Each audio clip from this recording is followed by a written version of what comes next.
So, with the release of Sonic Forces around the corner, I felt it necessary to take a look at the world of Sonic in general, and what concerns are surrounding this game prior to its release. Sonic Forces is being treated as a companion piece to Sonic Mania right now, with Sega attempting to give both games an equal amount of attention and hype. Although, some fans are taking a more reserved approach regarding Sonic Forces, to say the least. And as more and more footage came out, we'd seen some solid indications that a lot of that reserve might be well met, as the same core concerns from previous modern 3D Sonic titles might just be making an appearance in this game as well. So let's recall 2 months ago when Sonic Mania dropped, and it very quickly became a highly regarded game that delivered on nearly every single level. The only thing that seemed to keep people reserved back before its release was due to Sonic's checkered past, which is fair enough. So after such a strong showing, it stands to reason that Forces is generating a decent amount of blowback before its release. It has the massive undertaking of keeping Sonic on top throughout the holiday season and into 2018 now, and there are already packs of wolves sitting at the gates. Look, I love both colors and generations, but I feel part of this hostility towards modern 3D Sonic titles is because at their best they are good, because Sonic isn't totally cringe in them, like in 06 or Unleashed. He hasn't, however, been significantly amazing since the 90s, and I myself don't want to become one of those wolves. It's not meant to be a werehog reference, I swear. So to dig deeper into the failures of Sega representing Sonic the way that he always should have been, I feel has most to do with the focus on all things Sonic after the famed Genesis era, or the company's need to follow trends and not be viewed as part of the old guard. I never understood this logic. I think Sega became so hard up on always being the ones with the attitude that if it didn't try and do something risky, then they aren't staying true to their nature. Well, if that's the case, then it's no wonder the company bumbled around for the last 15 years or so. It's like asking someone to stay immature, never learn any lessons, and essentially never grow up. Sonic was new territory for a young company, and in the early 90s, they got it right the first few handful of times. But then 3D needed to be a thing, and the franchise took a misguided leap without seeming to ever question if it was the right move. I guess they just figured they needed to keep up with Mario or something, but the snowball tumbled from there, and soon came the party game ripoff, a werehog, medieval lore, human girlfriends, and actual villains other than Robotnik, and what seemed to be this endless need to reinvent and differentiate with each entry. They were different, all right. As a matter of fact, they were so different that people like me became embarrassed for Sonic. But I'm not ranting like this to bash Sega or bring up a debate as to whether or not the old Sonic is better. Rather, I think what has hurt this franchise in general over the years is a failure to connect these dots. Take Castlevania, Metroid, and Zelda, for example. Franchises that everyone knows. And even with some having totally fractured timelines in both 2D and 3D titles, they have all taken very few wrong turns. Not because the companies that owned these valued franchises value their franchises, but because they have people hard at work developing their games that have risks involved with failure. The risk of putting out a game that doesn't sell, the risk of losing their jobs, and at the worst, losing their fan base.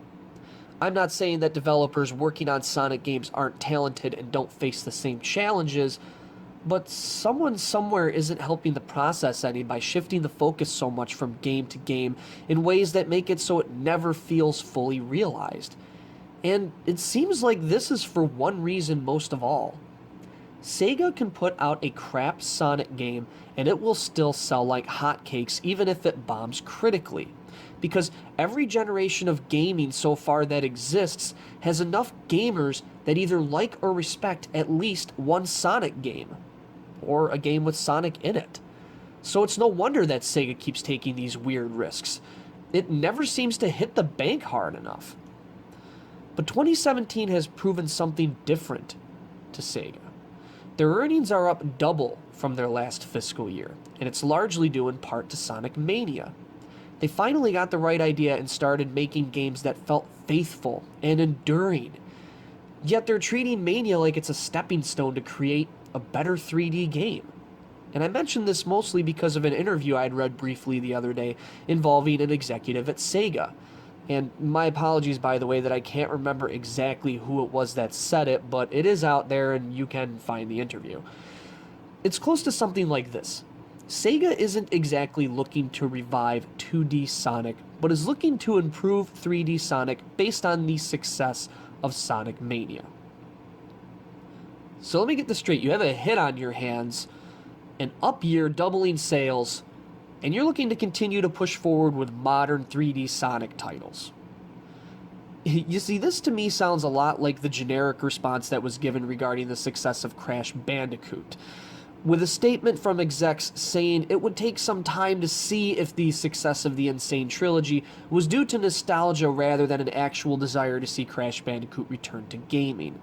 As if to say that reactivating their old business by getting all us ancient gamers to buy one or more Sonic games is all they expected to get out of releasing Sonic Mania. And that the future of the franchise is not dictated by, oh, I don't know, the best reviewed game you've had in the last 20 years that's helped make you relevant again? Then, I mean, it may be blunt, but I think a lot of these bigwigs fail to realize why these types of games are making such a big comeback in the first place. And yes, it is nostalgia to an extent, but 2017 has been a rough year for our country in general, and I feel that the desire to escape into the past has grown exponentially in the last 365 days for some gamers. But nostalgia can only take you so far. How about the reality that these classic titles, like Crash Bandicoot and like Sonic Mania, are good games? That is the reason for them reviewing better, and that is the reason for them selling better. They can hold their own against AAA titles without needing to be massive. Not to mention, Sonic also has a frothing fan base that has been waiting since 1995 for them to do something with the series that even remotely resembles the golden days of Sonic. If I was Sega and I saw all the videos on YouTube and all the reviewers praising this game, I wouldn't think twice about nostalgia. I wouldn't question if all the buzz was fleeting. Clearly, there is something in the retro Sonic games that screams passion, happiness, and love for the blue blur that isn't being echoed as loudly through its current future release. And Sega cannot afford to let this opportunity for more success pass them by, and use such a quality title like Sonic Mania to revamp their 3D franchises, and then forget about the Manias of the world. Why? Well, because thanks to the success of Sonic Mania, people like myself have become more aware of the fan games that are being made. We've learned that we can get Sonic in ways other than official Sega releases, and we will probably end up enjoying some of them more as well. So that crowd of gamers I mentioned that Sega reactivated could end up just taking what it was that they wanted in the first place and then leaving very soon after. And I have no doubt in my mind that this could be the case for many, including myself, if Sonic Forces fails to deliver. I don't want to see it fail, and I don't want to think about another bad Sonic game. But it is possible, more so than it is not, that it could fall short of expectations. And eventually, that bank will start feeling the hurt. Sonic Mania was everything that diehards like myself had been asking for, and it brought back something sorely missing from the gaming industry. But even with Sonic going strong right now, which just as an FYI, the Sonic series, the franchise in general, has hit 360 million lifetime game sales, so good for you, Sonic. It is still very much so in danger of becoming a relic of the past if Sega continues to be so hit or miss with their future titles. Imagine you went to a restaurant, and some days the fancy meal you ordered uses a grade A product. And then the next 3 or 4 times you went to get this same product, it uses a substitute, or some sort of subpar ingredients to make it. You might complain to the chef the first few times, but after a while, you just might start going someplace else to get a more quality meal. You're not likely to keep holding out for the one time every so often that it tastes a little better than okay. And honestly, this is how I see things going for Sega if it continues to pump out passable product rather than grade A meals. We have other options now. We can go play indie games on our personal computers, tablets, or phones. And if we love playing Sonic enough that it doesn't need to have Sega attached to it, well, then I hope that Sega is at least planning on scooping up all those indie developers, because honestly, that future might be a brighter one if Forces doesn't deliver the apex of a modern 3D Sonic experience for gamers.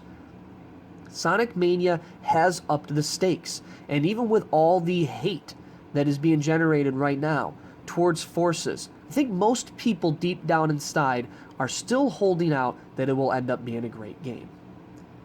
And if I have anything that I hope for myself from any of you watching this video, it's to take away at least this much from all of my rambling. And sometimes you need to look at what isn't working and ask yourself, is it worth it pleasing everyone to lower the quality of a franchise overall? Or is it worth it more to look at what has worked best throughout the years, focus your efforts, and create something new and fun that moves things forward rather than just following some sort of trend or reinventing yourself for the sake of reinventing yourself? I can't think of many companies that have tried so hard to please their fans throughout the years, only to be so brutally questioned as how they could misunderstand their source material as badly as Sega has. But I am a fan, and I can only hope that with things turning around for them financially in 2017, that they don't lose it all on Forces and begin to push forward with a clearer vision. Because as a lifelong lover of many Genesis, Saturn, and Dreamcast classics, I want Sega to succeed. I want their games to become relevant again, and I want people to keep loving Sonic the way that they love Mario, and Crash, and Link, and Samus, and all the other icons of yesteryear that keep making quality titles in spite of how dated they are to some. It can be done, Sega. It can be done. Anyways, thank you all for taking the time to watch my video, and if anyone checking this out has seen that I have Sonic Mania footage up, please feel free to check that out, and also note that I am going to be completing that walkthrough, but to be honest with you, I haven't yet just because everyone else already has. I do plan on completing it, and I do plan on putting up some Tails and Knuckles footage as well. Maybe if Sega actually does announce another Mania title, I can make that something that I do to get the hype going for that. I hope I don't wait that long, because that'll probably be a while, but honestly, with how Mania is kind of supposed to be tying into Forces, I am slightly concerned about that really not being a possibility, or at least there not being a Sonic Mania 2 game, maybe something different. But I really do hope, I am hoping, again, I am a fan, and I do thank you all for watching. Until next time, please stay awesome.